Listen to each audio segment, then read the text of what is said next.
I mean, looking backwards, very clearly, my nervous system state was chronically in survival, chronically in fawn, right? Which is basically a fancy word for people pleasing, and really that self-extraction, right? Welcome to the Wild and Finally Fucking Free podcast show.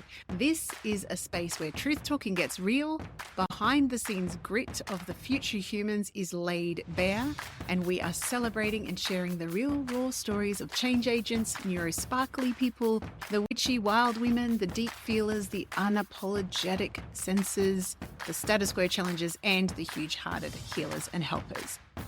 And guiding you through this wild ride of entrepreneurship and full heart-led contribution to the world is me, your host, Kylie Patchett, AKA KP. I am a proudly neurosparkly, natural-born status quo challenger, and I thrive on helping disruptors, rebels and revolutionaries find their voices, amplify their message into the world, and harness their raw potential, alchemize it into unleashing your full potency. Not only will I be sharing the behind the scenes of some of the most amazing, most status quo challenging thought leaders, I'll also be lifting the veil behind my own business. In 2024, I 18x'd my monthly income. Still blows my mind to say that. And this year I am leaning into how joyful and fun it would be to shift from 6 figures to 7 figures in a quantum shifting year. All through leading from my full unapologetic voice, my unleashed potency, and with my big, wildly lit up heart leading the way every single step of the way. So together with my guests, I am going to be sharing the mess and the magic, spilling the tea on the identity shifts behind stepping into thought leadership, breaking the ties that bind us, unlearning old patterns, and reweaving brand new ways of living, loving, learning, and leading. We're here to break boundaries, reimagine what's possible, all while collapsing timelines and leading with joy, love, and our fiercest wild woman selves. This is not just a podcast. It is a rebellion. It is a revolution. It is an invitation to join the Mad Hatters collective movement. And by Mad Hatters, I mean all the colourful, creative, gorgeous, world-changing, out-of-the-box humans out there. If you've ever longed to be wild and finally fucking free, this is your sign to lean in. Let's get started.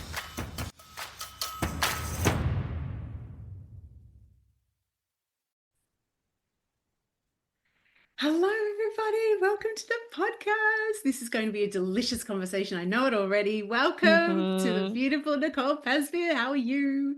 Oh, I'm so good. I'm so excited to be here. Like, I don't think I've ever been so excited to be on someone else's podcast because I just know our stories have so many interconnected weavings that it's going to be such a good conversation wherever we go. I feel like you are at the moment, you're sitting in this like ray of sunshine behind your desk too, and I'm like, I am, because it's probably gonna be dark in an hour.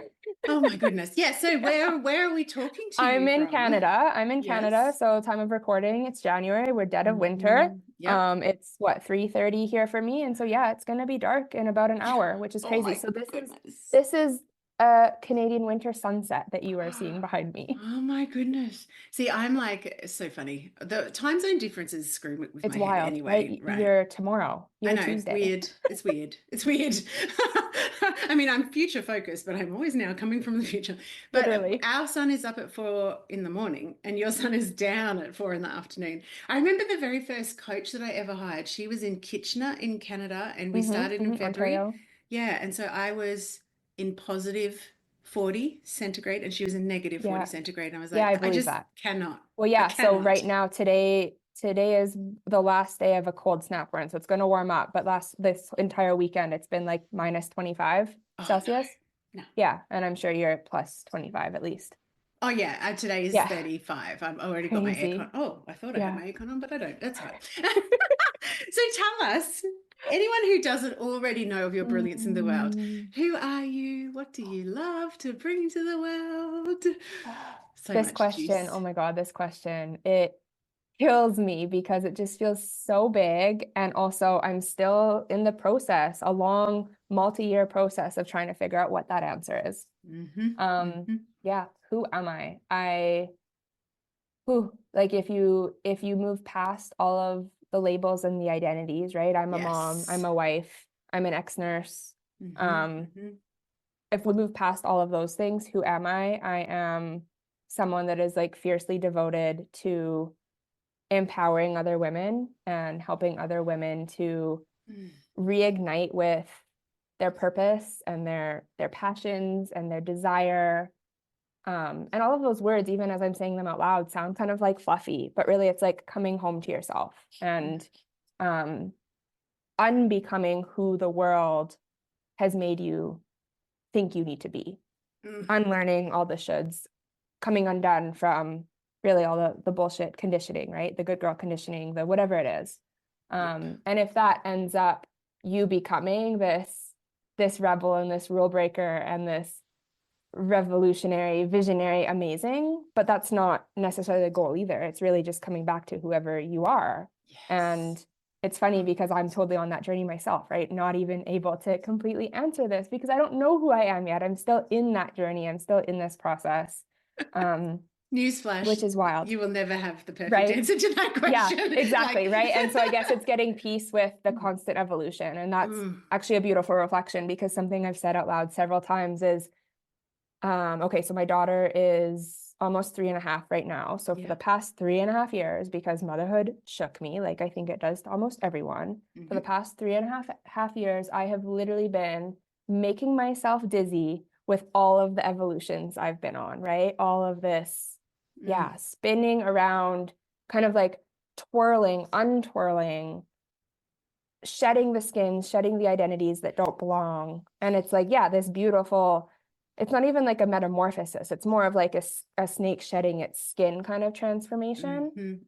I'm feeling you. Yeah. And like, so who am I? I don't know yet. But isn't that cool? Like there is such juiciness in not having a perfect answer because I would say if you have a perfect answer to that question, you are already not who you really are. Right. Because I'm putting myself in this box that is, putting conditions and limits. And so, I don't have those conditions. I don't have those limits around me. I also feel like who I am changes, not in a people pleasing kind of way, which definitely used to be in that kind of way. But I am also so receptive and intuitive to what's around me that, right, like who I am and how I respond. And I don't know. There's also now this uncovering of neurodivergence in our family. My daughter being autistic and me realizing that the apple does not fall far from the tree. Exactly. So both me and my mom currently going through this beautiful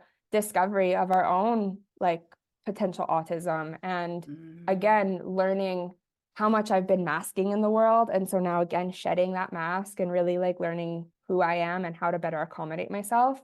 And also recognizing that with that neurodiversity and my incredible ability to be empathetic and intuitive and whatever other label you want to throw on that, I do kind of like I'm almost like a chameleon with whoever I'm with, but not in a bad way, right? I can see clearly that it used to be kind of a maladaptive response, and now I'm using it more as a superpower. Yeah, so good.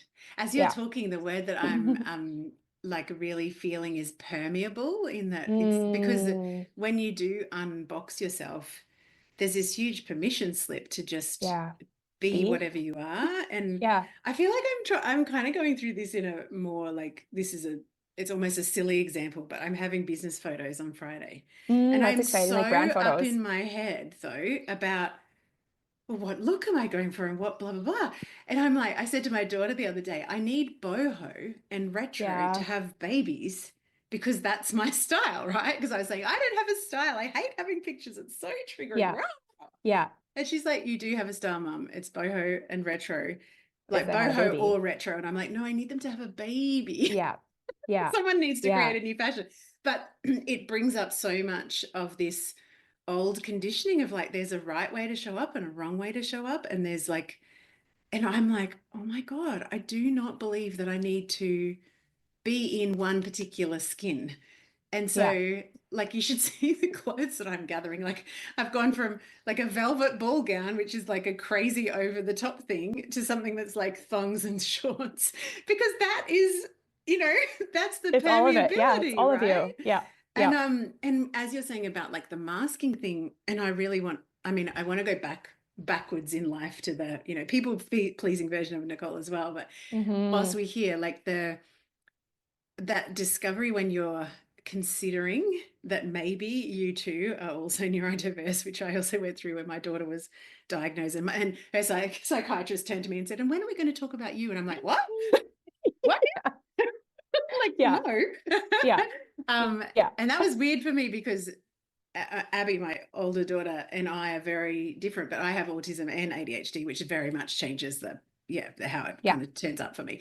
But yeah, it's that question of like, what parts of me are actually just learned masking, learned adaptation, learned fitting in.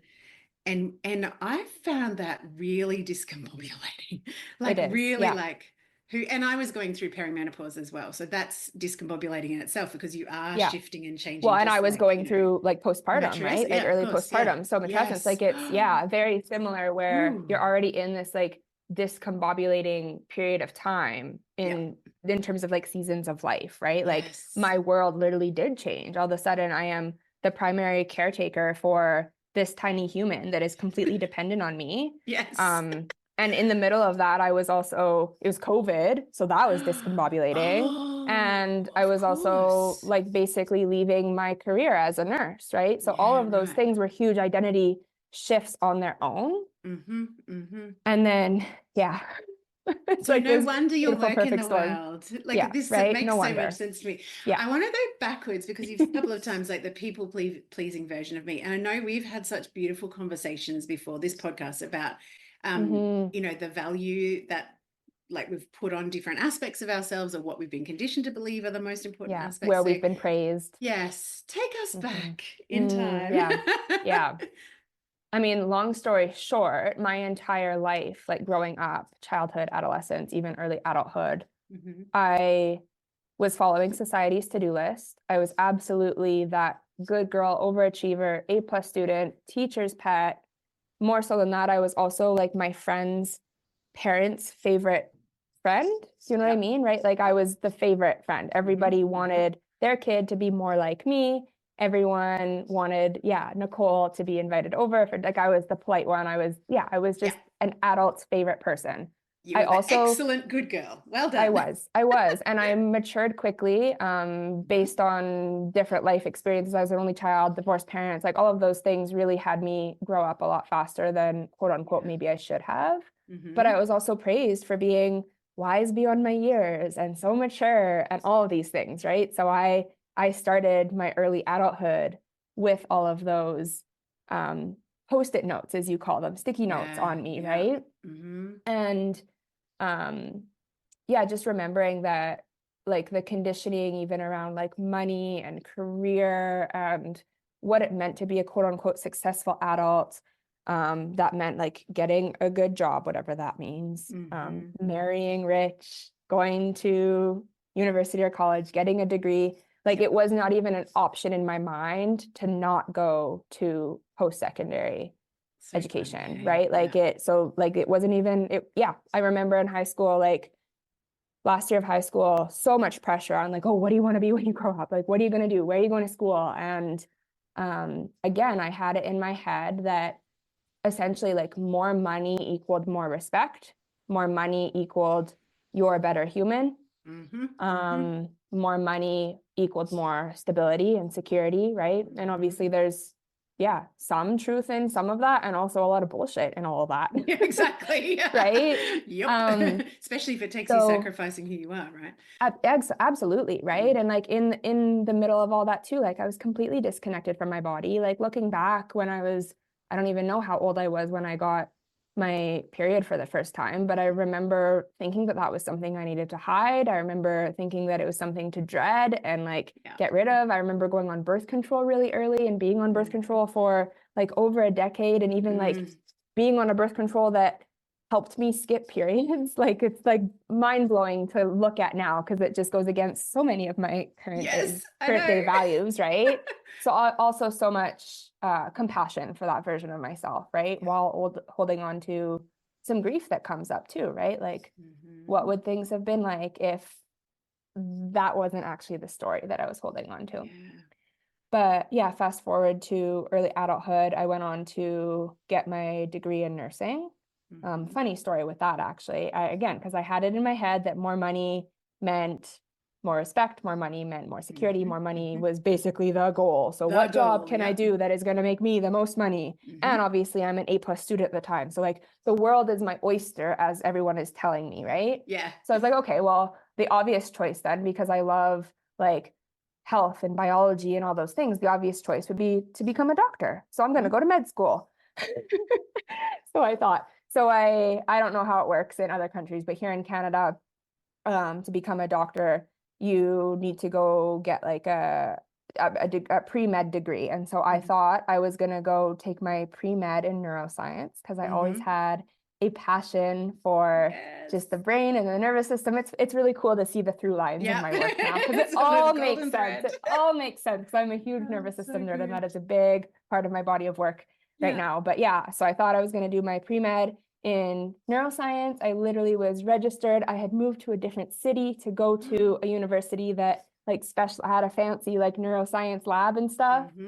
And I kid you not, the weekend before classes were supposed to start, I don't know if there was a dream or something, but I woke up with so much clarity that what the fuck am I doing? This is not what I want. Like logically thinking about, okay, this would have been a 4-year degree, and then I'd have to go on to another 3 or 4 year program to get my whatever it's called, doctorate, whatever. And just then to be a baby I'd still, doctor though. Right. And then I'd still have to go be a intern or whatever, resident. And it would be like, we're talking like probably like 12 years before I'm actually making money and getting this like promise that was handed to me if I go on to become a doctor, right? And I'm like, but how am I supposed to be a mom in that? How am I supposed to live a life?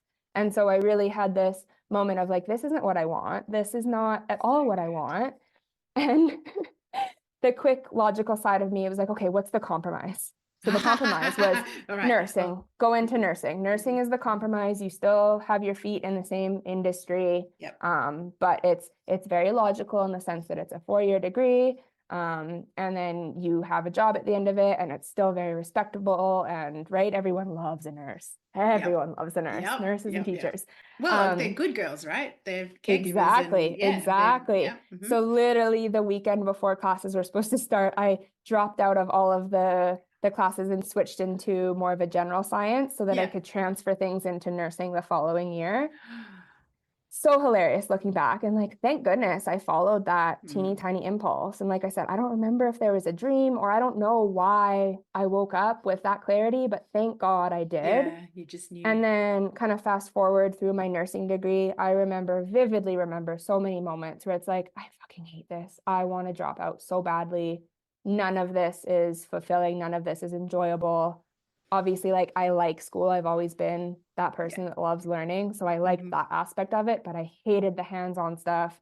I've always joked, like, I never was a nursey nurse. I ended up going into mental health. I worked on a psychiatry unit. So again, it all makes sense. It all makes Always sense. unfolding It all as makes it should. sense. But yeah, again, long story short, I went through all the motions. I did all the things that were expected of me. I got the job. I got good grades in my nursing degree. I ended up marrying my high school sweetheart. We ended up buying a home when we were 25. We had 2 dogs. We did everything in the right order. And then when I became pregnant, this was in the middle of COVID. So planned pregnancy, like, again, this was the next thing on society's to-do list, right? So I was just ready to check the next box. I was just ready to check the next box. And again, looking back at that season of my life, like, I was completely, what's the word? Just like a shell of myself. Like, I don't think I would have had the language to say I hate my job because there was comfort and security in my job. So I liked the comfort and the security, but the job created so much friction in my head and my heart in terms of what my values were. And like in nursing school, I feel like they teach you like, oh, let's think about like prevention and upstream thinking and all these things to like change the healthcare system and make everybody healthy. And then you get into the real world And and then it's you like, go, no, we're just slapping band-aids on everyone, Yep. right? And then Yep. because I was in a psychiatric unit, like it really is just popping pills to kind of mask whatever's happening. And And again, God, because I was, oh, go ahead. no, I was just like, because I've worked in mental health recovery. Yeah. For God's sake, don't ask like what's the underlying.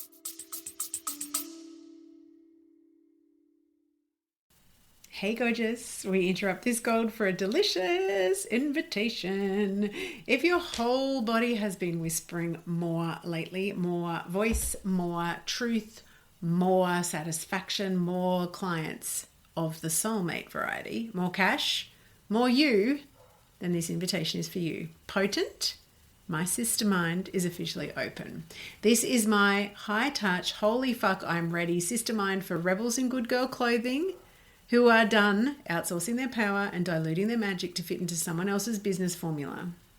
If you have been craving a space where your strategy, your voice, and your energy all get to be offered, honored, refined, and amplified, this is it. Inside of Potent, you'll get my eyes on your business every single week, copy mentoring, and that is for brand copy and content storytelling that turns your truth into client catnip, energetic recalibration that helps you unhook old learned limitation patterns, keeping you quiet, not being seen, not being heard, real-time, high-touch, one-on-one coaching that actually sees the bigness of your vision, and the kind of sisterhood that does not flinch when you show up in your full, messy, brilliant, phoenix rising from the ashes glory. This isn't surface level support. It's deep, potent, paradigm shifting work that changes who you are as a woman in business and a woman in life. We start in August. Early open access is open right now. For the month of June 2025, inside of this early access open doors period, you will receive juicy bonuses, extended payment plans, and access immediately to my entire library of storytelling gold. You'll find all the juicy details at kyliepatchett.com/potent. And we fill spaces, and there's only 10 of them, and more than likely only 5 by the time you listen to this, because by that time I will have offered them to the existing cohort, the beautiful original OG circle. We do actually take applications on a first come, first served basis. So come and apply, and let's get back to the magic of the episode. Oh God, yeah, no, we do not look at root causes. No. And let's not like fix the systems that have actually caused the trauma that's triggered these things in the first place. No, like, don't look at that. That would be silly. silly me. Right? That would be silly. But what I'm kind of seeing now that I'm outside of it, like I was so opposed to allowing myself to take on the label or identity of being remotely anxious or depressed, because I was working with the severely anxious and depressed. So because I wasn't that, it meant that like I was great, right? But truly I was not. Like I was absolutely anxious and depressed, and I didn't even allow myself to acknowledge that or hold space for my experience and all of that. And then anyways, COVID happened, and COVID again just really illuminated the friction with my values in the system. And that could probably be a whole episode. I feel like everyone has a COVID story, right? It was definitely an awakening moment too, not just in like the government and policies and the healthcare system, but also just the bigger picture of the systems at play, the water we swim in how marvelously they're actually working to disconnect us from each other and disconnect us from ourselves. So that just became like completely eye-opening. And of course, like once you see it, you can't unsee it. So that just became this massive ripple for every other kind of aspect of my life. And I was pregnant, and the first time in my life, I couldn't like outsmart my pregnancy. Like I couldn't be more logical to make pregnancy any better. What a uncomfortable truth that is, right? So it was the first time in my entire life that I actually had to like reconnect to my body. And it was a beautiful invitation to ultimately like come home to myself for literally the first time ever, which was discombobulating as well. Yep. And it's then, like I've been taught to value myself from the chin up, and all of a sudden you're expecting me to live in the rest of my body where all the stuff that I've never looked at is actually stored. So that, you know, scary, uncomfortable, discombobulating, doesn't align with the identity I've chosen for myself. What the actual basically, F? basically learning how to be in relationship with my intuition in a world that has taught me not to trust my intuition, right? Yep. And I saying that kind of not just a me thing, that's an everyone thing, right? We've all kind of lived that experience, I think, if we're in modernized life. So yeah, what is this? This is now 2021. I'm about to have my baby. I knew I wanted a natural birth. I considered the idea of a home birth and talked myself out of it many times, saying, no, first-time moms don't have home births. Like, I need to make sure I can do this before I do something crazy like that. And this is where I say, thank God for COVID. Thank God for COVID, because COVID was the tipping point for me. The policies that were currently active in our healthcare system at the time, I was only allowed to have one support person in the hospital with me if I was going to give birth in the hospital. And we had hired a doula. So truthfully, I would have brought my doula and my husband would have missed the birth of my daughter, which is absolutely awful. So that was the tipping point of like, hey, you know what? I'm actually going to consider a home birth. Like, I'm gonna do this. And obviously not attached to outcomes completely, but doing what I can to prepare for that. And I did end up having a beautiful home water birth. It was an amazing experience. And after that, I remember almost being like shaken up by the power that I felt. Like I literally walked away from that birth experience almost fearful of my own capability. Like I said, if I can do that, what else can I do? And so that was a really big moment of like, holy shit, like I have a lot of power. Again, I've kind of spent my entire life feeling disempowered and not having the language to know that that's what I was feeling. But for the first time, I was like, holy shit, like, whoa, like I am capable of literally bringing life into the world in the middle of my living room. What else can I do? And it feels dangerous, right? When you haven't met those pieces of yourself. But also if you've been ticking the boxes, like the boxes don't say own your full power and magic. Like that is the opposite of the boxes, because the boxes are designed to keep the systems ticking along. The systems that want to keep us away from our power, away from our magic, away from our reasoning, away from our intuition, all of the felt sense stuff, into this matrix of like, this is the right way to do life because this is what works for the people at the top of the tree. Oh my goodness. Oh, isn't it amazing? That was a big moment, right? A holy shit moment. And it's funny because I keep coming back to that. There's been various instances since that in the last like 3.5 years where I've had another moment of like, holy shit, I did that. Like I didn't know my words could be so powerful. I didn't know that one piece of content on Instagram could create as many waves as it did, right? Little things like that where it's like, holy shit, if I can do that, what else can I do? And what else I guess to really like speed up the story, like this what's alive recently, the past couple months, I've really been stepping into this identity of being an activator and activating someone. Again, I feel like I was conditioned to believe that that was bad and dangerous and that I would be doing harm. And so it's better for me to bite my lip, not say anything. I don't want to trigger anyone. I don't want to cause harm, right? And so now I'm really stepping into the power of that and the ripple and the waves that that can make in a positive way, right? Obviously, it can do harm too, but I'm not coming with that intention. So just recognizing that there's a difference there. Oh, there is so many parallels in our stories. It's quite funny. Because I And actually that went I didn't even through. talk about the neurodivergent stuff yet, but like that's somewhere in there too.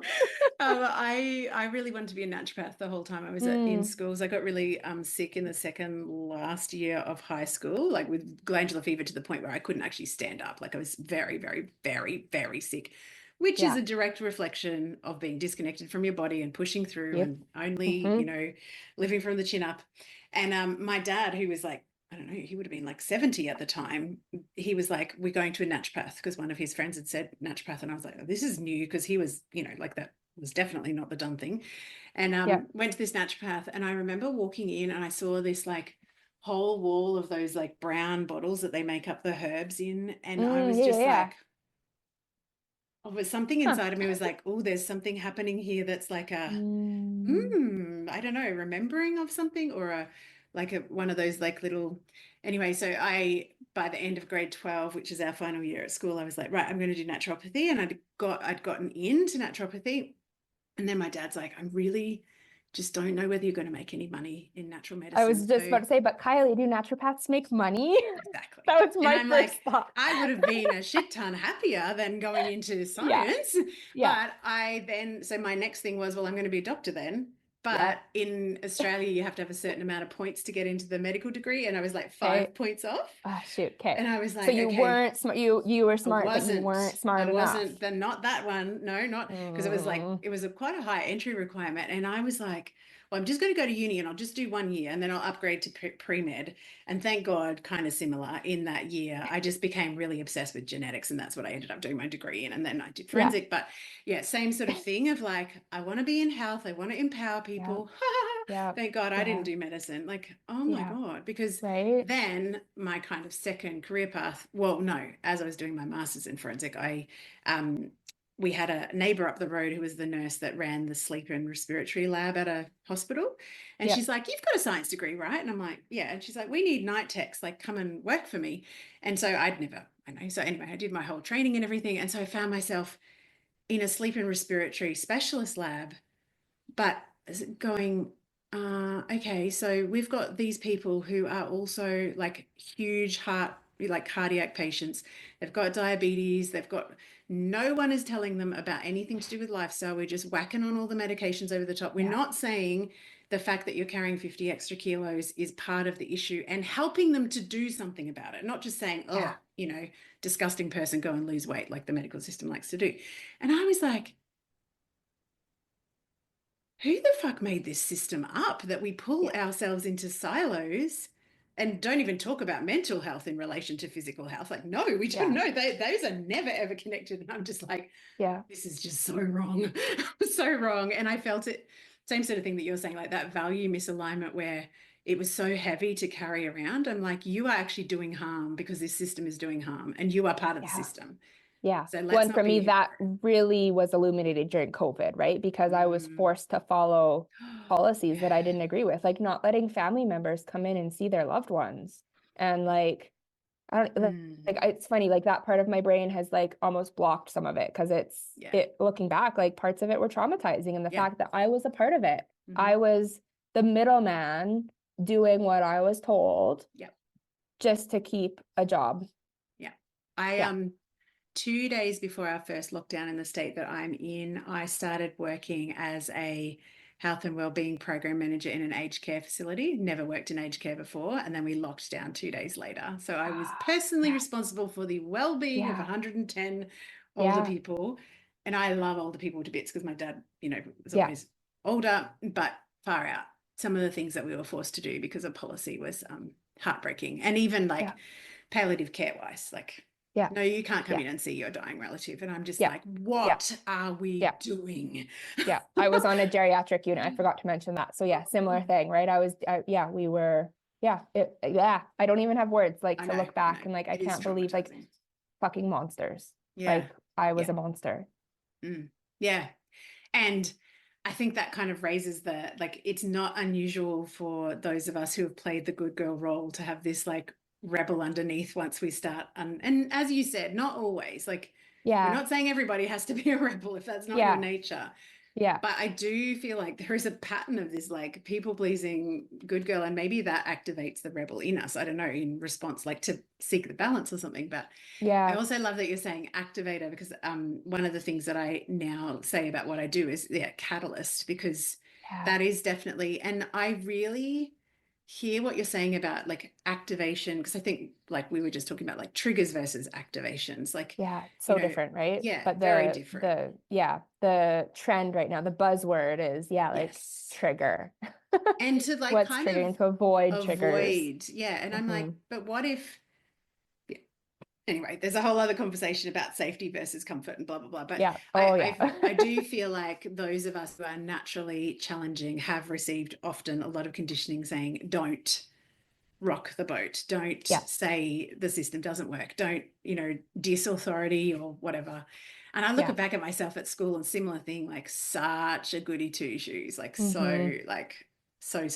And my husband loves watching there's a program overnight here in Australia called Rage that he always used to watch. Like it's just music videos, but he always Okay. used to watch when he came home from like a big night out, like, way back, like when he was a teenager. And so he will Mr. P still often, going for big nights out right now. there's no way that we are going. Like I'm like, whoa, one drink in bed at 9 o'clock, crazy. But yeah, he was watching the other day, and some like really like edgy rock sort of song. I can't think what it was, but he's like, you would have been all over this when you were at school. I'm like, I just don't think you understand how square I was. Like I Yeah. was Yeah. so Yeah. perfect. And same Yeah. thing, I was the kid that everybody's parents were like, oh, of course you can Yeah. have Kylie. Yeah. And I just think, Yeah. I look back and go, oh my God, like when did this behavior of squishing your natural self down? And I do think that that is part of the neurodivergent, experience of like, oh, I'm literally not like these people. I am like an alien. I'm going to have to pretend that I am like these Yeah. people. So Well, and I yeah. think like my current experience, or my perception of my daughter's experience right now, like I said, she's 3.5. We recently Mm-hmm. got her autism diagnosis, and I'm seeing that already. I'm seeing how quick she is to mask in group Yes. environments, especially with like other kids her age. And Yeah. it's really tricky to navigate, because obviously like I am not her, and I can see where my own projections of my own Oh past yeah. experiences are wanting to protect her from Mm-hmm, that. mm-hmm, mm-hmm. And And it's run like, yeah, interference. what is my place now as her mom and her guide in the world? Yeah, I don't have answers for that in this moment, but it's definitely Mm, something that I'm watching, and it's really interesting to witness just yeah. that tendency to want to fit in, because that Yeah. honestly is like our innate need as Of a course. human. Yeah, Yeah. exactly. Yeah. Yeah. And then And I fitting guess, in means being good. Fitting in means doing what everyone else is doing. oh Fitting yeah. in means conforming to the rules. Fitting in means biting your tongue. Fitting in means having tolerance for things that actually no one should be tolerating. Like that is, Yeah. this is I feel like that's the most concerning thing for me. I was at a cafe the other day, and there was a kid next to me at a different table, and it's a cafe in our little town where there's quite a wide open area that's all fenced, and so kids can play in, huge Mm, trees and whatever. And I already know that this little boy has been diagnosed with autism, and I've been talking to his nan about something else, and it came up in conversation, so she mentioned that. But anyway, he was like just so outside of his window of tolerance, like just not being able to cope. And I'm sitting there, and I've got like my noise cancelling headphones in, because sometimes I need to be in another environment, not by myself in my own office, but I don't want the sound. So I've got every single, noise cancelling apparatus, and I'm playing my binaural beats, and I'm in my little zone, and still I'm like in sensory overload, right? With all of yeah. those protections and setting myself up to not be, but this kid, and the mother kept on saying, like, just put your socks on, put your socks on, put your socks on. And I was just like, I wanted to turn around and go, he's out of spoons. Like, do you not, like, because Yeah. you are expecting him to be able to cope at the same level that you can with all of this sensory stuff, you are not actually allowing him to give you the feedback to say, I'm deeply uncomfortable and I Yeah. cannot cope and I need a change of. And I was just like, how do we navigate a world that, yes, it has all these rules about what you should be able to tolerate? And I would say, like, this the superpower of being neurosparkly is often the things that we can't tolerate, which causes us to create different pathways for ourselves and humanity. And so I don't know. When you're talking to your daughter about, like, do you say autism? Like, how do you sort of speak to her Figuring about? that out still. Yeah. I've used that word, right? I don't sugarcoat it. My husband and I have had a lot of conversations of like, this isn't something that we want to hide. No, We know not. that the way we kind of define it is going to be how she defines it for herself. And so that is taken with like great honor and responsibility, right? Like there's, I'm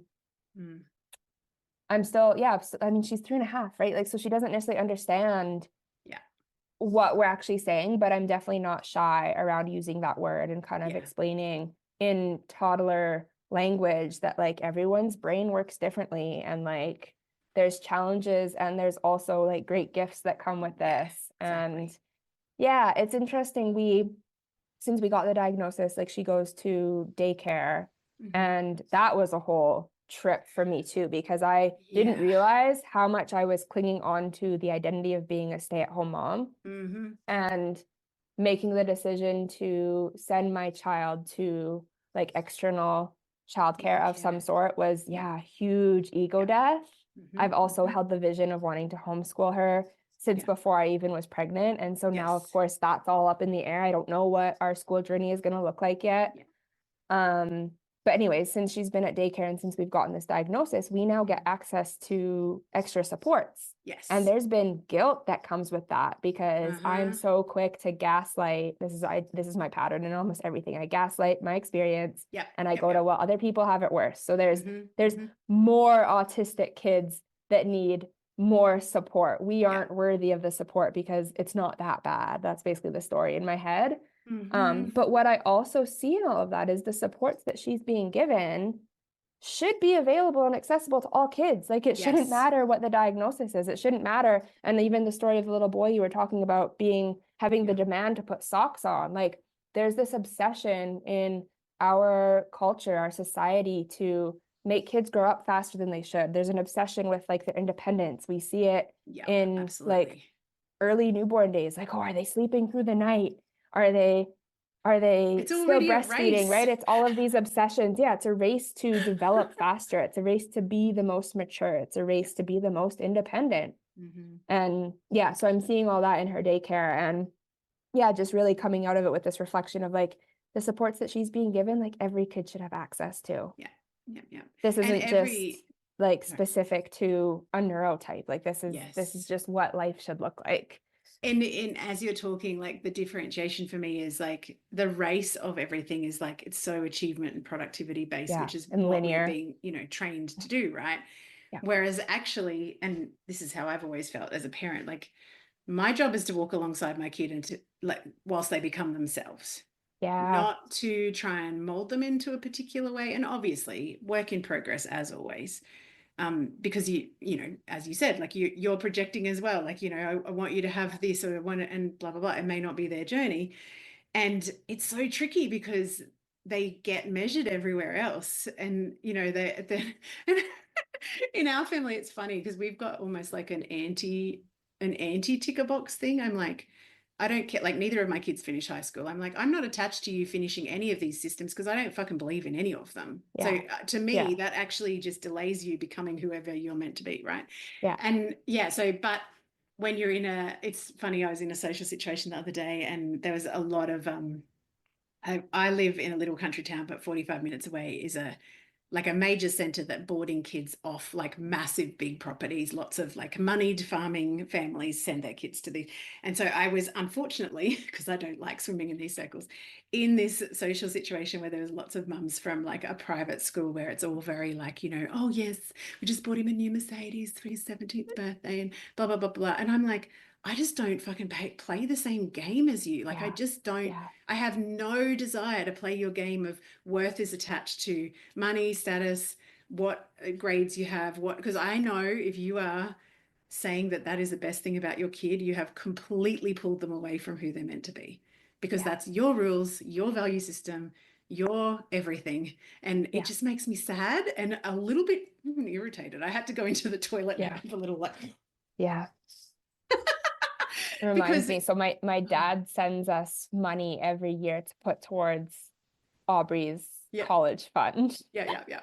There is no college fund we are putting that money to, right? Like, Go and I'm have some talking fun. from the mom who's literally thrown out her university degree, like, Mhm. right? Like, no, like, that's not, if she wants to go to college and university later on, cool. We will Yeah. figure out ways to support her through that, but Mhm. Yeah. it's not the expectation. No. And it's kind of deciding the path before the, like, she's 3.5, for God's Yeah. sake. Like, we don't have to, like, Yeah. let Yeah. us just enjoy right in the, Yeah. like, right here. Yeah. I'm interested, when you started, like, really understanding that you wanted to, like, leave nursing, you'd had this Mhm. experience of being in this powerful, like, the home birth experience where you're like, whoa, okay, that is amazing, and also feels a little bit dangerous. Mhm. Mhm. What's been your journey in terms of, because I know that you use a lot of, like, somatic, like, returning to the body, coming home again and Mhm. again. So Mhm. what's been that unfolding like for you? Yeah, that's such a beautiful question because again, there's been so many evolutions Yeah. between then and now, Yeah. and it's only been 3 years, which is wild to think about, right? It Shedding literally feels like it's been a skins. billion years. But it started with me pursuing a passion in birth work, right? I wanted other moms to have a similar experience to me. Yeah. I wanted more women to be able to experience an empowering birth as opposed to the mainstream Medicalized. normalized traumatic birth, right? Yeah. Mhm. So that's where it started. I went on to a doula training and yeah, kind of thought that's where I was headed and quickly realized that I was teetering into really, what's the word I want to use here? I guess just like savior mentality, right? Like if I was actually going to pursue that, I was in it to try to save people. And I had enough self-awareness to know that that's not actually the energy that I want to be serving from. Yeah. And so I kind of pulled the reins back and really, I guess, like widened my lens of like, okay, why am I actually, what's the why here? And I realized that birth is just a teeny tiny moment of that. And for me, birth was the catalyst. It's not going to be the catalyst for every other woman, right? There's going to be different teetering points that, right, bring them, awaken them. Let's use that language. And so I widened my lens a little bit. I was really nerding out on kind of the evolution of motherhood. I was exploring matrescence and understanding just the the developmental and spiritual and physiological and psychological ness of becoming a mom. Yep. And obviously in the middle of it myself, right? Because I was literally like a year postpartum at this point. So I was in it, right? I was in it. But the entire time I was in it, I always had this beautiful way of naturally just, I guess human design, I'm a projector. So it makes sense. I didn't know this at the time, but it makes sense now. I'm a projector. So like I naturally just kind of have this bird's eye view of the world and I see things, right? My gift is to see. And so I was always just looking at things from this like outside perspective and like, man, just seeing the dysfunction specifically in motherhood, but even wider than that in like womanhood and just understanding the impact of, again, not just the patriarchy, but bigger than that, like capitalism and white supremacy and like just all of it, right? I was soaking it all up. And in all that, I was also still on this journey of quote unquote coming home to myself and relearning, remembering how to be in relationship with my body. So at the time I was reconnecting with my menstrual cycle for the first time ever, right? Because I said I was on birth control literally from, so first time ever, just even experiencing what that is like in my body without, whoa, I'm a cyclical human, right? whoa. Right? Yeah, like, whoa, Shattering. mind blowing. And in all that, I was also, I don't even know where this came from. I think, well, no, I do know what it came from. I was hungry to figure out almost like a cheat code for my business, but knowing that it wasn't going to come from some proven strategy or formula, right? I wasn't looking for the next right business coach. I knew that it was that the cheat code was coming back to my body. And so that brought me down this road of nervous system work, nervous system regulation, nervous system hygiene, all of that, just understanding, learning the language of my nervous system, which like prior to that, it's a nervous system, right? Like obviously learned it in nursing school, but no relationship with it, right? So that was really I guess, another tipping point, because it helped me better understand, like, my people pleasing tendencies weren't just a personality trait. It was actually like a protective mechanism. Yeah, yeah, yeah. Right? It was a fawn response. So that was a really eye-opening Cool. experience for me. And that's definitely, again, become this kind of pillar of my work of helping other women to learn the language of their nervous system and learning how to not even, the goal isn't to regulate, because even that, like, that's like this energy of controlling and fixing. The goal is to just be in relationship with. It totally is. The goal is to just be in relationship with your nervous system and, like, yeah, just allow its communication to be a compass for you. When we're talking about nervous system regulation, and that just being another like unattainable goal that we, are all striving towards at the moment. And something that I think we're trying to, again, logic our way through, right? We're trying to intellectualize our nervous system. So it's just becoming another tool to gain more control, as opposed to a tool to actually reconnect with your body. Oh my God. I'm interested, when you started doing that sort of work, have you ever looked back at yourself in your younger years and been like, this is the state that I was pretty much in, like, I don't even want to say dysregulated, but like automatic fawning protective mechanism versus now? When you look backwards, how would you describe your nervous system state with the awareness you have now?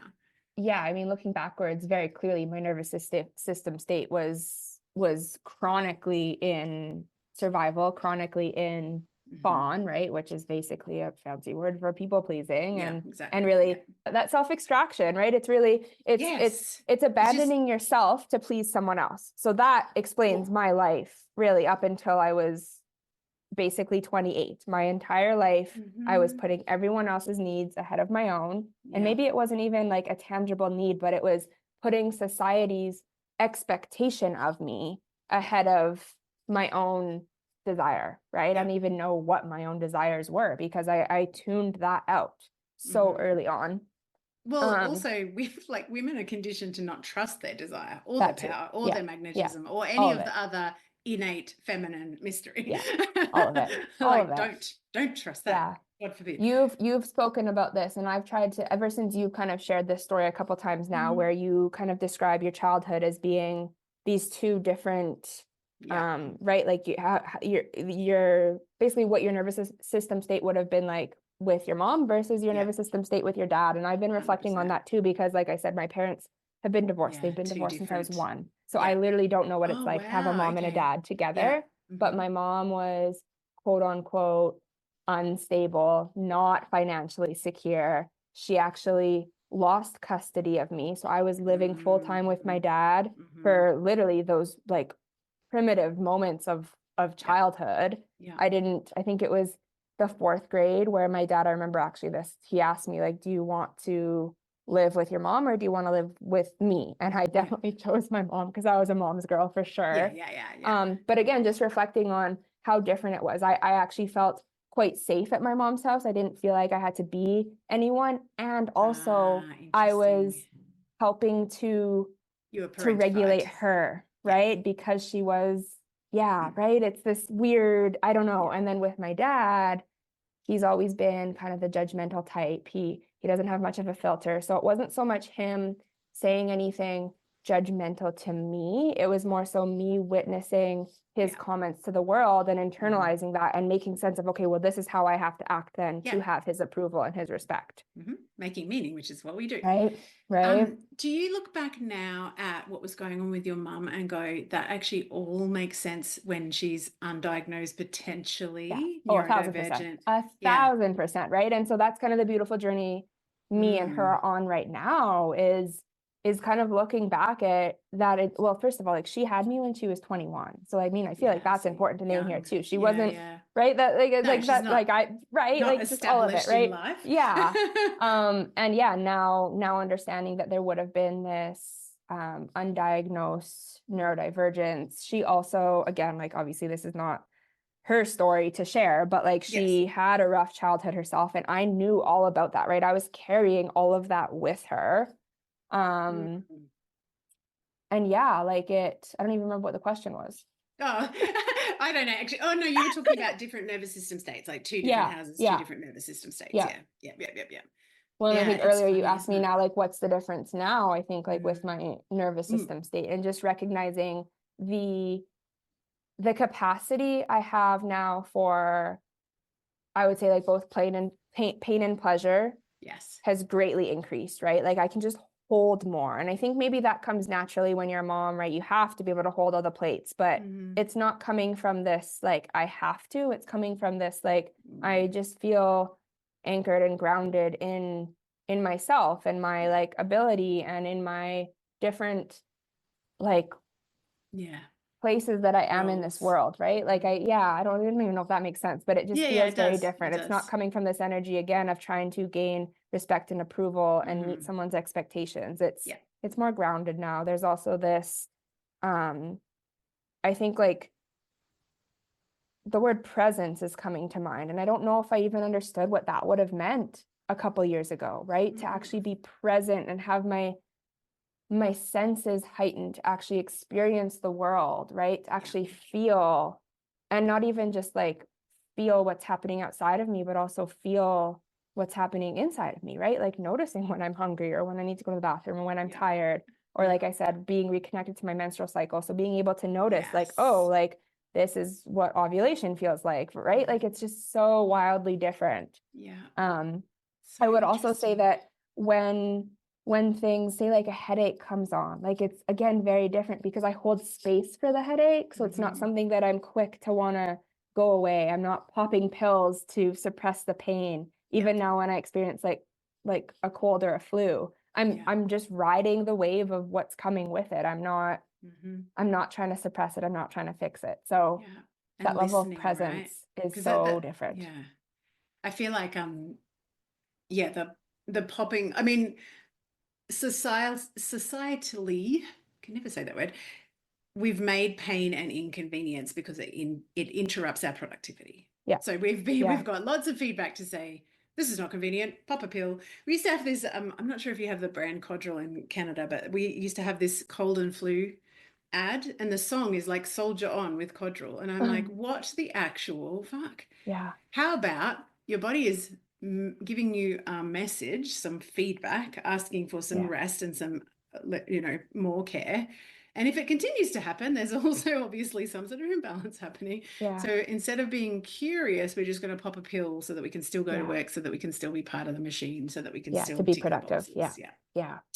One thing I've kind of been playing around with is like all this nervous system work we're doing, all this like inner healing, self-healing stuff we're doing. I feel like for a lot of people is just to continue feeding capitalism, right? It's 100%. just to continue being a cog in the wheel, to continue meeting that pace, that expectation that so many of us have experienced, when really like we need to be doing this stuff to feed our soul and our heart.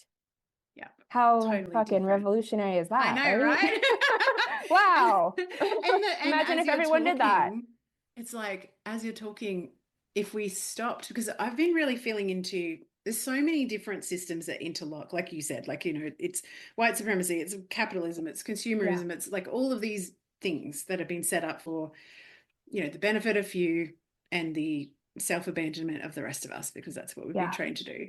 Yeah. And when you feel into that, at the very root cause of a lot of the kind of ways that they're set up, it's like someone's winning, someone's losing. So it's always a competition, but also, and that hierarchy. Yeah, hierarchy. And so by definition, it's like if I'm not keeping up, there's something in me that needs to be healed or fixed. And I'm like, or you're inside of a system that's actually not for your benefit. Yeah. And actually maybe what needs to be looked at is the system itself. And I'm like, as someone who's done a lot of work on childhood trauma, like I'm not dissing the whole healing thing, because I feel like there's a lot to be said for setting yourself free from old, stickiness. Particularly when it's like chronic and it stays in your body and creates, disease or disorder. But I do think it's a flawed thing to think that the more fixed I am, the more productive I'll be. Like the hierarchical system, it's like any time that someone is over and someone is under, I'm like, that's an automatic no for me. That's why those pissing competition discussions with private school mothers, I'm just like, I just don't play the game. So I don't just don't play the game. I don't see any value in what you're saying, because all I'm hearing is I'm harming my children to fit some sort of idea that I have that they're going to be better people to other people that don't have whatever. And I'm just like, what? Well, and that kind of reminds me of, I think, another reason why I kind of left the birth space is because I was seeing the hierarchy even there, where like the hierarchy is home birth, natural birth is better. And I mean, we can have our, like, yes, like yes, there's reasons to say yes, but it's not better in the sense of your worth as a human, right? And there's, these pissing parties of like, I'm a better mom than you because I had my baby at home versus like you had a, right? Like, and then it goes on and on. I'm a better mom than you because I'm still breastfeeding. I'm a better mom than you because I didn't use formula. I'm homeschooling. I'm right. I didn't vaccinate or did vaccinate or whatever it is, right? There's all these things where we're now put in these boxes of, better or worse. And coming back to what you just said around like the pace of like keeping up, I think that is so huge too, to bring language to, again, looking back, like as teenagers, pre-adolescents, like learning about our period and kind of being taught that you still have to keep up. Like I vividly remember being in gym class, and again, I don't know that it wasn't necessarily me, but like having friends that were like crippled in discomfort by their cramps and basically told like, well, you still have to participate, right? Suck it up. Like you have to do anything a man can do. And again, I think as women, we've been conditioned to believe that, well, we have to do anything a man can do. Exactly. And be linear like them. And I'm like, oh my God, have you met a woman who's ovulating versus someone who's bleeding? Like, hello. And then now sprinkle in some neurodivergence into that too. It's just the whole mind fuck, because the hyper focus and and then again, now me learning my human design as a projector, like I have access to energy in a different way than a lot of the population. So learning that too, it's just been, wow, it's been incredible to lean on all these different tools for self-exploration. But what I was going to say, coming back to that, like language around this pace, like I can see it so clearly. It starts with our menstrual cycle, and then we see it again in birth and postpartum, where like bounce back culture, and you need to get back to like the job you were at, and right, like even in like the United States, they have like 6 weeks of maternity leave, right? It's just so dysfunctional. And then, I mean, we see it in almost every stage of life where there's this obsession with pace and productivity and and so my current body of work has kind of been found in more of like the business conscious entrepreneurship space, and it's really for that reason. It's like, holy fuck, we have to change the trajectory of the pace that we are moving in the world and how we are tangling our self-worth with it. This has to stop now. Has to stop now. 100%. That's what we've had this conversation before. This is why I'm so passionate about amplifying the voices of change makers, because without us all rising and taking our seats at the tables that will create different pathways, all we're doing is just proliferating the systems of oppression again and again and again. And we're doing it to our kids because we're forcing them to fit into the same sort of, and I'm just like, I just am not available for this. As you're talking, the other thing that's happening pace wise that I'm seeing just at a different life stage, and it is the same sort of like how you do menopause. There's the right way of doing menopause and there's the wrong way of doing menopause. And there's that hierarchy immediately. That you have to go 100% natural. There's other people that go slap HRT on me and expect me to keep the pace. And I feel like, for every individual experience, there is individual ways of the best holistic, care for yourself during any of these transitions. But it's the same stuff again. It's women like, with this scoreboard of how to do womanhood right. And I'm like, the scoreboard isn't even our scoreboard, right? Like the way that we are judging each other is just an end result of being conditioned in a system that doesn't honor women at all. And particularly not women who are honoring their cycle and will, stand their ground, etc. Somatic wise, actually, no, what's going on for you coming up? Because you've got an event that you're collaborating with that I wanted to circle back to as well. I know that's more in the doula space, but share. Well, so it's funny because I just said that I'm not really in the doula space anymore, but I absolutely still am. Like, I feel like I got bit by the birth bug, and you can't take that away from me. Still very passionate about it. And I do very much see it as a catalyst. I mean, birth Yes. changes you no matter what your birth experience was. So obviously there is a passion of mine to help women have better birth experiences because it changes the trajectory of your life, hands down. 100%. I will die on a hill with that statement. So I am very close with a friend who I met in my doula training program. Yeah. Her and I are literally the same in so many ways. We're both nurses. We both have the same age daughter. Like just So cool. complete like serendipity to meet in this doula training program, right? And Yeah. we've now both kind of gone on in our own businesses. She's stayed primarily focused in birth and postpartum support, but we've both heavily nerded out on the nervous system and somatic work. And we're constantly having these conversations around like specifically the maternal nervous system, because again, everything we're learning about is based off of a white dude. Everything. So bringing language in around what the maternal nervous system looks like and how we can actually support nervous system health, hygiene, nourishment in mothers, not just around birth, but really that period of life. And so we're both very passionate about creating, this is what we're doing. We're creating a program for birth workers and mother serving professionals to ultimately, I hate the word master, but I haven't found the right word yet, to master their own nervous systems first, because ultimately the best skill that I think a birth worker or any professional serving women and mothers can have is self-mastery of their own nervous system, 100%. right? So we're going to be creating a program to, I don't even want to use the word teach either, because like, I'm not an expert of your nervous system. Yeah, no, I right? can't teach that, right? But we are guiding just the opportunity to come into relationship with your nervous system, to learn the language of your nervous system, and for lack of a better word, master what those practices can kind of look like, and then hopefully see that ripple in, I mean, that limitless ripple, right? Because then they're going to go on to support births, and they're going to go on to support mothers, and those mothers are then going to have a different life experience and be able to model that to their kids. And oh my God, like my heart lights up thinking about the ripple of that, right? It is absolutely limitless. It can change the world. And like regulated, like it or not, for most families still, the mother is like the thermostat of the family. Oh, so 100%. Like, and I honestly, I've sat with, actually, I love that you brought that up, because I've sat with that. I've sat with a lot of anger with that. Like, why is it on us? Why is it on us? Right. And I've really had to reframe that for myself, because I think truthfully, like as women, we are supposed to be leaders of our home. Yes. Right. We are the creators. And so to actually By like nature. tap into that, as opposed to trying to like run away from that. And that's been a big part of my own experience too in the last 3 years, is like, what does that actually look like? And I don't mean like, because me and my husband, like our entire relationship, I've definitely been the one that quote unquote wears the pants, right? But it's not about that. I need him to lead. I need him to initiate. I need him to take on more things, which he does. He's amazing.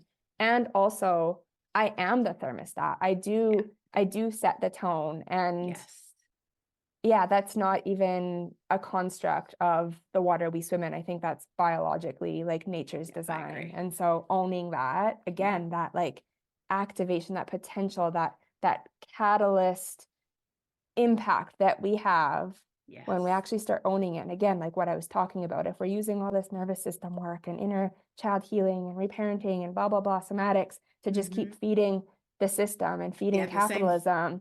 Like, what if we actually do it to feed our soul, feed our heart? Then we get to show up as these present, happy, joyful, curious, compassionate women, mothers, wives, right? It's actually like a joyful experience, as opposed to, again, what's kind of normalized in this world as like motherhood being so hard, and like you just have to like drink wine every night to like cope, and like I could go on, right? And it really never goes away. As you said before, though, when you're talking about like growing your own capacity to feel much more, I feel like for me, like there's a question that I often ask clients. It's like, are you giving from a place of obligation, or are you giving from a place of generosity, right? We talked about this recently, didn't we? Yeah. And that is the difference between a woman who has resourced her own needs. I was going to say that inner resourcing. So you're serving from a place of overflow as opposed to depletion. Right? the world But expects you to serve from depletion. Exactly, because that's the tick box that we've, blah, blah, Yeah. blah.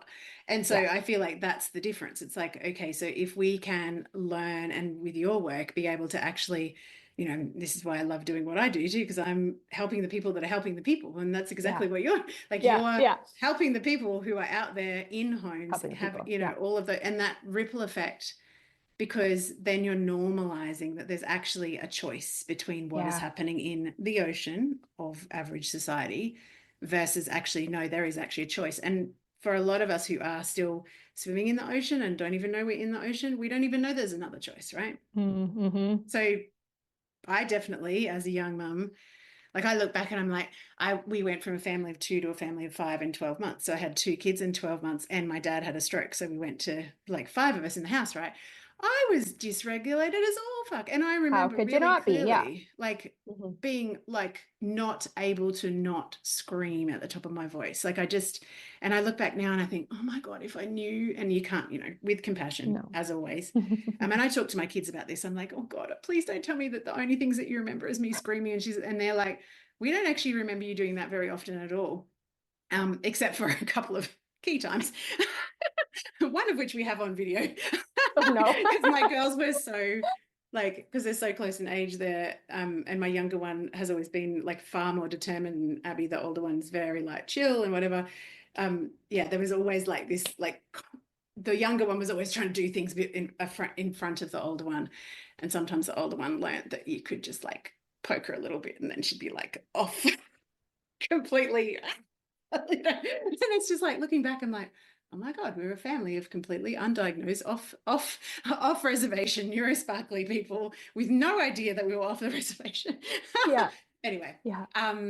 So we will share the link to that in the show notes for people that want to check it out. Is it online? It will be completely virtual. Okay, completely virtual. Great. And it's interesting because just the conversation we just had also really reflects the current thing in my business that's lighting me up. And that's around like sacred offer creation. I feel like the past, let's call it 2 years of my business of coaching in various identities, different hats, different roles, different versions. I keep finding myself in this pattern. And of course, because this is all I've ever known, right? Of martyrdom and self-extraction. And as much as I'm doing so much work to break those patterns, it still shows up in the sneakiest of ways, right? Oh, I know. Yes. So that's the thing that's really lighting me up too, is like, how do we create offers that aren't extracting from ourselves? How do we actually build our businesses so we are serving from a place of overflow, not depletion? And I have so many examples where I've tried so many different business models, for lack of a better word, right? Memberships and like one-on-one containers versus group things versus masterminds. And one really big example of this is last year around this time, I was running a membership, and I looking back, this was totally performative. I didn't think it was in the moment, but I wanted it to be accessible. I really wanted to be seen as, oh, look at Nicole. She's so accessible. She's being so generous. Right? She's being so generous. And so I created a tiered pricing model, 3 different tiers, right? You join at the price that supports you. And again, this is all looking back, but I can see so clearly where I was totally extracting from myself, and then and walked away from that offer. I ended up canceling it because I could just feel that the energy around it was not clean. I was feeling resentful to it. I was feeling bitter. It just did not feel like a good exchange. And so again, just coming away with so many different experiences of like, okay, again, I can't necessarily teach you what the exact offer and pricing model you need to do, but I can help you explore and help you actually figure out like, what is your capacity in the season of your life? What is your desire? What are your values, right? What is your why? And really bringing all of that in to create a juicy offer that doesn't feel extractive and also is creating like meaning and impact in the world, right? Because again, the people that I work with, the clients that come to me, are visionaries, right? They are wanting, they're cycle breakers. They're wanting to make the world a better place in some way. So how do we do that without burning ourselves out? And it's such a different point of view to someone outside of you has the business model for you. It's a 5-step formula. You must do it this way. You must ignore your bodily sense or your capacity or the phase of life you're in or your emotional and energetic bandwidth, and you must do it that way. And I'm Yeah. like, no, we must not. This is more external power, hierarchy Yeah. driven behavior. And so the more of us on the planet that are like, well, how does that feel for you? What would feel Yeah. nourishing for you as well as your clients? Like what, Yeah. like, and this has totally been part of my journey. Like I look back at my first business and the model that I had then, like I was running oh my God, I just look back and think, what the hell was I thinking? But my parentification and the codependency stuff was playing out so strongly that I was It's so running a sneaky though, isn't it? mastermind. Right? In the Oh, moment, you don't necessarily well, see it feels it. normal. It feels Yeah, normal. It was of course, how I because it was is taught to normal. It's be, your right? comfort zone. Yeah. Exactly. Yeah. And but I was available 24/7. We had a Facebook Yeah. group. I was Oh, in there oh, like yeah. I've had 3000% of all the of that. time. Yeah. Like, Yeah. and I'm just like, no wonder you ended up resenting it. And no wonder. And Yeah. so then it's like, it's not clean energy. You're not doing the Yeah. best for the clients in there because you're not doing the best for yourself. And therefore, like it's same energy. And Yeah. I'm just like, oh my God, I just did that again and again and again and again and again. Yeah. Yeah. Far out. When you've recently shared Uh, this, and I'll echo it because I'm kind of taking it and running too, because yeah, it's yeah, so true, right? We don't want to just give them the fish. We want to teach them how to fish, exactly. And to right? So that trust themselves. the thing that we're seeing in kind of the online coaching space is like incredibly disempowering and Mm-hmm. it's harmful, right? We are seeing people, it's like this hamster wheel of like you always need more. There's always going to be something outside of you that you need next. You need to go spend money on this next coach. You need to invest more. You need to whatever it is, right? And I think Mm. like you just said, there are no proven frameworks or strategies, but I think if we did want to say there was, it's Mm. like reconnecting to your nervous system. It's Yeah, reconnecting to yeah. yourself and like learning your own like rhythms Yep. and joys and desire and pleasure, like Mm-hmm. even like understanding what does pleasure feel like in your body and Yeah, not like in a exactly. sexual way, just like what fucking Yes. feels good. Yeah. Because like being able to orient to that and orient to your desire and orient to your why and your values, that gets to be your compass. That's the framework. Exactly. Oh, I am so here for this. Every time I see the magic pill marketing out there, I think, oh, I'm so cranky. And that's when my business as an act of rebellion kind of comes to the surface. And I'm like, Yeah, no, no, yeah, no. Remember, you can spend all your time and energy fighting against and talking about and dissing what is not working, or you can create different pathways for people and invite, yeah, because that keeps my energy clean. It keeps, yeah. it's a different feel. And I do believe that we are like, every time I see a new astrology report, I'm like, yes, this is a year. Yes, Like yeah, every yeah. single thing This is the about year. this year's astrology is like, Yeah, yeah, rebels, yeah, revolutionaries, breaking patterns, etc. So yeah. I am here for Yeah, it's every that single pattern second. disruption. I am so here for the pattern. And Yeah, again, I think that the neuro sparkly gift is that pattern recognition, right? I think we are 100%. literally here on this world to see that those patterns, and then we get to help Yeah, others yeah. disrupt them. I Um, actually think that that's why neurodivergence has such a stigma, because the system doesn't mm, like that we can of course, see. 100%, Yeah. 100%. So I'm Yeah, like, what if yeah, your neurosparkliness was actually like you being a future superpower. human? Yeah. Well, What and if I you were think here? there's a lot of, I mean, I don't know how deep into this you are because obviously your girls are much older now, but I think Yeah. there's a lot of conversation around like, oh, why is there so many more people being diagnosed? Everyone has autism nowadays. Everyone has ADHD. And it's like, well, actually, right? Like, I think, yeah, there is more people getting diagnosed because obviously there's been a More shift in how we're awareness. diagnosing. Yes. There's more awareness. And Yes. also, I think this is the future of humaning. This is the evolution. 100%. Yeah. I How actually cool is read that? somewhere, and now I wish I knew what the reference was. I clicked through and read a journal article, but basically, in a nutshell, it was like, we see these different neurotypes as like issues, not Mm-hmm. normal, blah, blah, blah. But actually, the research is actually playing out that these are the neurotypes of like the nomads and the people that were actually constantly evolving and finding and resourcing and seeing and like pathway Yeah. creating weren't Yeah. the people that were in fixed, like, we farm and we do this every summer and we do whatever. It's all that sort of Yeah.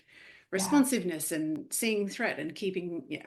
So I Well, and if you just, think yeah, like way, way back, right? The witches and the village healers and the midwives and the right, All the whatever people. you want to add on to that list. Like Yep. for sure they were neurodivergent, right? And that's why they were outcasts from society. They were outliers. They've always been outliers, but they too were the powerful village too. healers. They were, they were the, That's what I just, I think my like mic drop moment from this was so many, but just when you said, you know, having a home birth and you realize how powerful you were and you're like, what else is possible?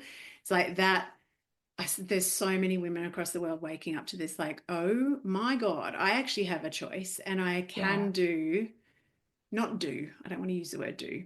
There is so much innate, natural, intrinsic power inside of me that I've been taught to downplay, minimize, dilute, people please away, blah, blah, blah, hide.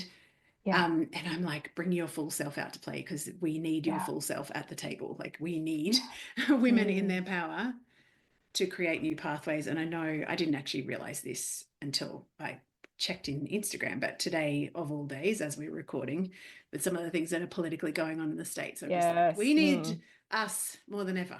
Yeah. We also Now need a is bag not of the popcorn. time. Yeah, I know, right? Right. That's a whole other kettle of fish. There was one other story that just popped into my mind that feels really potent in all of this and everything that you just brought up. And again, weaving it back to my place in the world right now. So last year I'm going to try to make this a long story short. Yeah, that's all good. It could be a whole podcast episode, but really this does kind of shine light on where I'm going and where my values are. And I think it also shines light on like, just the current offerings that I'm birthing in the world right now. So this time last year, I was given an incredible opportunity to be essentially a contract coach in a doula program. I was stoked about it. Like it felt like, oh my God, like I am the projector in me just felt so seen and recognized. And it's like, these are my people. I literally get to be a coach inside of a community that is already full, right? I don't have to try to fill spots in my own programs. I get to just show up and shine my light, right? It felt like an amazing opportunity. And on my personal Instagram page, I made a comment about my views on Palestine, and I got fired literally the next day. And that's not even the story that I'm trying to share. The story that I want to share is that casted an entire ripple. It rocked the boat and created waves that I never could have imagined. Because first of all, when I made that post, it was about being nice and white during a genocide.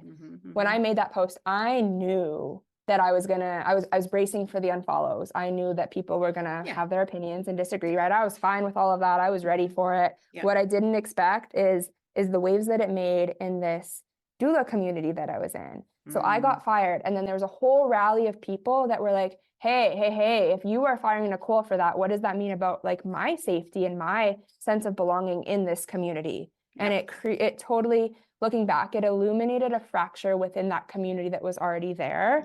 And that was really this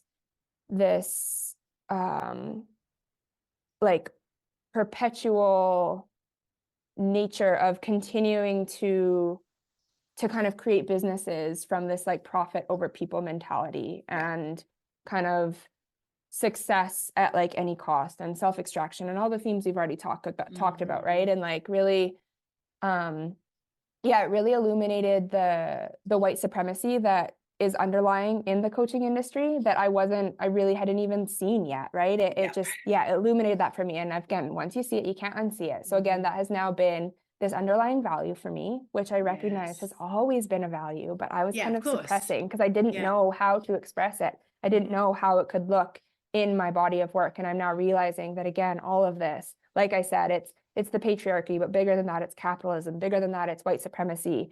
Bigger than, I don't know what, right? It's looking at all of that. And then now this autism, neurodivergent unraveling in my family is now bringing in this flavor of like ableism. And what does that look like, right? So now I've kind of touched on racism and how that was showing up. And now it's like, wow, it's just this beautiful opportunity to have like ongoing deconditioning, ongoing, like you said, decolonization. Shedding. And so, now it's really like, okay, we are in these like heart-led business spaces, spiritual business spaces, feminine-led business spaces. And yet they're still all being run like the bro marketers. They're still all being run with this profit over people mentality. And it's just so disgusting. Yeah, I know. I've got a friend. How will I share this story without being so just has had a similar experience in a very, very large coaching community of a specific type, very spiritual in nature. And she's just like, I have to leave. I have to be clear with my opinions. And it was all through the election stuff unfolding in the States. And Yeah. Yeah. just, yeah, she has a similar kind of viewpoint. It's like, it's just illuminating again and again and again anything that I've got still unconsciously playing out, and the fact that I've got work to do as a business leader and someone who leads other people, as well as just a human, but even more so if you are creating circles and saying that you are safe and inclusive and blah, blah, blah, blah, and then actually looking at, well, are you really? Yeah. Like, really, Yeah. really? Yeah. And how safe do all different people of all different, I just had a really interesting conversation with someone I invited onto the podcast, and she's like, just want to be clear, like, do you just interview women? And I'm like, no, I interview people. And then I'm like, well, I actually have historically just interviewed people who identify as women. As women. And because they didn't identify as a woman, she was like, I'm just seeking some, and I'm like, fuck. Again, like not a conscious decision to exclude people by any stretch of the imagination. I've been talking for ages about having like men that I'm like, oh, I'd really love to interview them about their backstory and their golden thread and all of these things, but just not understanding that when people don't see themselves represented, it automatically excludes them, even if that's not your surface intention. But we've got to be more it's fucking that responsible. intention versus impact. And correct. As annoying as it is, impact is actually like the thing that we need to be looking at, right? 100%. Our intentions can be from a heart of gold, but if we're not actually holding space for the impact that we create and that ripple, those waves that get made from what we just did, then we are doing a huge disservice as leaders and coaches and whatever other label we're putting on ourselves. So much responsibility. I'll also say that like this flavor of work, right? Like beginning to look at what it means to create safer spaces and be more inclusive or whatever it is. Like there's a flavor of perfectionism that really comes in, I think, especially as good girls, right? Because we don't want to do it wrong. And I don't so we don't want to say that we don't want to offend all of it. And again, that's just like colonization and white supremacy. Correct. Right? It's all interconnected. That's what I said to this person, like, I am like super aware that I always feel clumsy when I'm having any conversation around gender identification or multiple things, but for this specific. And all I can say to you is that I do value all individual voices, and I would love to have you on the show. And I also understand if that does not feel safe / comfortable / whatever. And I think that is, to me, the key of like, I'm not going to get this perfect because I don't know what I am swimming in. Like there's oceans that I'm swimming in that I'm not even aware of. And so just continuing to do the work and take the responsibility. It's like we don't get to like show up online and create these amazing businesses without the flip side of the responsibility. You are like super in the dark now. Well, I was like, let's turn on the light here. I told you this was going to happen. But this weaves back into like nervous system and somatics, because if we aren't creating that felt sense of safety in our body, if we aren't resourcing ourselves internally, how the heck are we supposed to hold space for someone else through their discomfort, right? From a grounded place without projecting and without whatever it is. And I think, there's something else I was going to say to this. I don't know. It lost me. That's okay. That's all good. We've gone everywhere. We have. I knew we this would will happen. have to wrap it up, but my goodness, we could talk for hours. This has been delightful. I knew it was going to be. Thank you for sharing your beautiful self. And we've touched on so many different threads of, and I think, like, to me, it all comes back to all of them, like all the cogs in all of the machines and all of the isms and all of the everything. And as you said originally, it's like just unbecoming all the shit that we've been taught that we have to be, and coming home to the truth of our body and truth of our heart and our values and what we truly want to, contribute to the world, and do it in a way that's not abandoning ourselves, which is like, and as you named, that sense of truth, that sense of like identity, there isn't a final destination there, right? That is a constant evolution. So making peace with that evolution. And I remembered what I was going to say. I was just going to echo like the importance of finding safety and showing up clumsy. Yeah, exactly. Showing up clumsy, showing up imperfect, showing up messy. Vulnerability truly is like our biggest superpower. Oh my God, yes. And it totally then opens the door for other people to not expect themselves to be perfect in your own spaces. That's why I'm always like, God, no, don't feel that you have to stand on, like, I swear like a trucker and I can't spell the same. Well, I can spell, but I can't touch. Like, you know, like all of the things that are really obvious. I'm like, I've actually been thinking about rewriting web copy this week. And I'm like, oh my God, I reckon I should just get that out of the way, like on the homepage. Do not expect perfection. I will be swearing. There will be typos. I don't care. You don't need me to be perfect. So permission slipping. Totally. Not that we should widening, as you say, widening the permission field. Exactly. Just being okay to be who you are without feeling like you have to tame or shame or whatever. Thank you. So good. For Thank such you. a good conversation. Can't believe it's so dark where you are. Far out. I don't know. I know time zones should not confuse me, but they still do. My little brain's like, can't we just be all on the same time? It's mind blowing. It is mind blowing. Yeah. To think about that you are tomorrow. Yeah. It is weird. And it's like, I'm just about to have my second coffee and you'll be heading to have dinner or whatever. Anyway. Thank you. Okay. Thank you so much, Kylie. This is amazing. And we will put the links to what we've talked about and also to your Instagram. Actually, do you want to tell people where they can find you on Instagram? Instagram is just my name. So at Nicole Pasveer. Perfect. Thank you so much. Such a good chat. Thank you. This is so good. Amazing. There you go, beautiful one. Another delicious, juicy, truth-talking episode with a disruptor rebel or revolutionary sharing the identity shifts and the mess and the magic of leading right on the edge of your expansion and going first as a visionary leader, as a woman creating a business and inviting people to completely new ways of learning, living, loving, and leading. It is not lost on me that you have invested your time and your energy in listening to the show. I am so grateful for your beautiful heart, for the work that you do in the world. And I know that if you're here, you are more than likely one of what I call the Mad Hatters. So the quirky, colorful, creative, out of the box, often neurosparkly, paradigm shifters and thought leaders. So I'm so grateful that you're here. If you loved this episode, which I'm sure you did, please do me a favor and share it with someone else who needs to understand that their quirkiness and their full unapologetic self-expression is more than enough and in fact is the secret sauce to growing a wildly successful, abundant, nourishing, sustainable business. So here is to us, the Mad Hatters, the crazy out-of-the-box people saying no to old paradigms and inviting into the new. And if you'd love to go the extra mile, please make sure that you subscribe on the platform that you're on so you never miss an episode.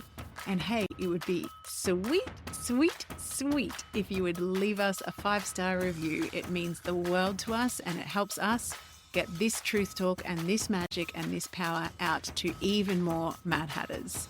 So have a beautiful day and I will speak with you next week.